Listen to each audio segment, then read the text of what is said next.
ಶಕುಂತ್ಲ, ನೀನು ಹೋಗಿ ಆ ಸುರೇಂದ್ರನ ಸುರೇಂದ್ರನ ಅದೇ ಆ ಹುಡುಗ ಸೋಮಶೇಖರ್ ಫ್ರೆಂಡ್ ಇದ್ನಲ್ಲ ಕರ್ಕೊಂಬ.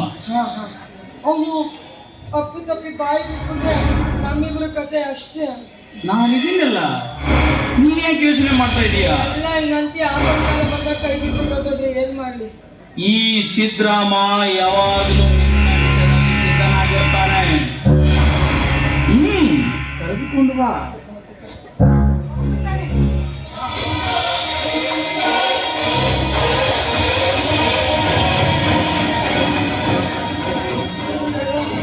ನಾನು ಹೆಂಗೆ ಹೇಳ್ಕೊಟ್ಟಿದ್ದೀನಿ ಅದೇ ರೀತಿ ಆಕ್ಟಿಂಗ್ ಮಾಡಬೇಕು.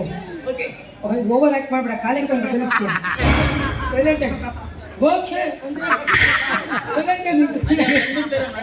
ಗಂಡ ನನ್ನ ಮಗ ಆ ಥರ ಎಲ್ಲ ಕಾಲು ಕಿಸ್ಕೊಂಡು ನಿಂತ್ಕೊಳ್ಳಲ್ಲ. ಗಂಡನ ಥರ ಮಾಡೋದು ಹೆಂಗೆ ಅಂತ ನಾನು ಹೇಳ್ಕೊಟ್ಟಿದ್ದೀನಿ ಮಾಡು. ಉಪಾಧ್ಯಾಪಿ ನನ್ನ ಮಗನೇ ಹೇಳ್ಕೊಟ್ಟಿದ್ದು ಮಾಡು ಅಂದರೆ ನನಗೇ ಹೇಳ್ತಾನೆ.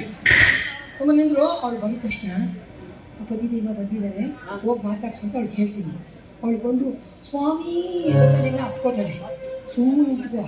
ಅಷ್ಟೊತ್ತು ನನ್ನ ಮಗ ಬಂದ್ಬಿಡ್ತಾನೆ. ಬರ್ತಿದ್ದ ನಿಂದು ಕತೆ ನೋಡ್ಬಿಡ್ತೆ. ಸುಮ್ಮನೆ